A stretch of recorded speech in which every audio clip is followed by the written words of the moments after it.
So I've been thinking a lot lately about the first time that I experienced death. I was 6 years old, and my grandpa had been really sick. He'd been struggling with liver cancer, and probably for a few months. And I remember coming out here to Minnesota. When we go to the store, he would see my eyes look towards the Matchbox space shuttle in the grocery line. You know, the kind they put right at eye level for little guys. And he'd see my eyes dart over there, and he'd reach down, he'd grab it and put it on the turning conveyor belt and say, "Shh, don't tell Grandma." He'd wink at me. And I remember when they told me he was really sick, I remember my heart broke. And for a couple of months, he struggled and he got sicker and sicker. And one night I had this dream.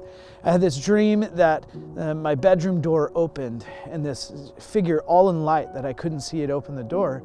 And my grandpa stood at the door and he said, "Jeremy, it's okay. I'm going to be okay." And he said, "I have to go now." And then he closed his door, and I can't remember if it was the next day or the day after.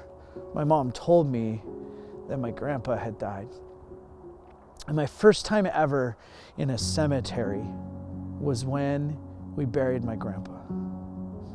And I remember wondering, why is everyone so sad? Why is everyone crying? I remember I bragged to my uncles, who probably thought me silly at the time, that I didn't cry. Everyone else cried, but I didn't cry. And after the ceremony, we all went and ate together. And then that was it. He was gone. And all that was left was stories about him. And that's the human condition, right? That so much of our energy is put towards death and preventing death and worrying about death and thinking about death. But Jesus jumps right into the middle of it. Jesus, with one of his best friends, a guy named Lazarus, he jumps in the middle of death and he intervenes. He and his disciples are somewhere else, and they get word from Mary and Martha, Lazarus' sisters and friends of Jesus, that Lazarus was sick. And he tells his disciples, "Don't worry, this sickness will not lead to death for him." And he decides to stay where he is 2 more days rather than going to his friend. Everyone knows that Jesus has the power to heal, the power to prevent death. And he waits 2 days. And then after 2 days of waiting, he says, "Let's go to Bethany." Now, the Bethany is about 2 miles from Jerusalem. It's a place where they had already tried to stone Jesus, where the Jewish leadership had decided to try to kill him. And so there was great danger. And they start to question Jesus, and even Thomas speaks up and says, "Let's all go die with him then." And he goes and he makes it there. And as he comes into town, Martha hears that Jesus has come. And there's this beautiful interaction.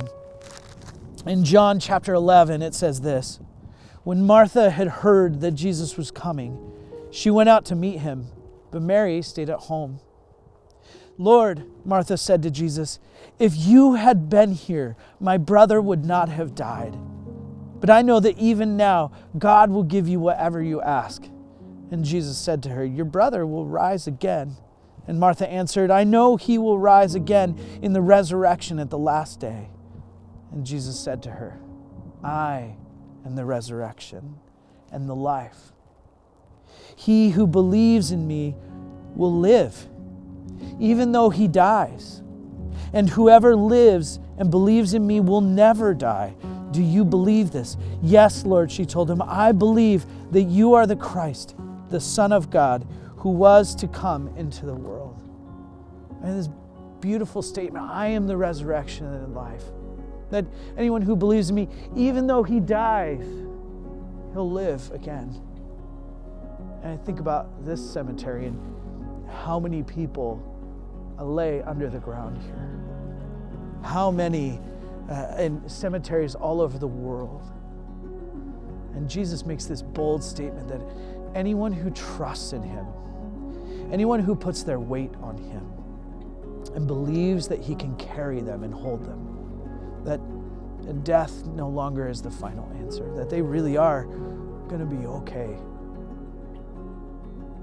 I think about Mary's statement of faith. Yes, I believe that you are the Christ, the Son of God. But she doesn't even have a fathoming of what is about to happen, about the resuscitation that her brother is about to receive.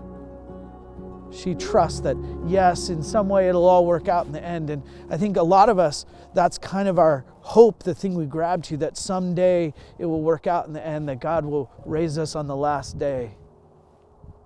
But Jesus wants more for us than that. He wants more for us than even resuscitation that he's about to give to Lazarus. It's only a signpost. It's only a picture. It's only a shadow of what he is really offering. When he says, I'm the resurrection and the life, he means it far richer and deeper than we could ever understand on this side of the grave. And so it goes on, and he engages with Mary. And Mary, when she reached the place where Jesus had seen, where she had seen him, she fell at his feet. Lord, if you had been here, my brother would not have died.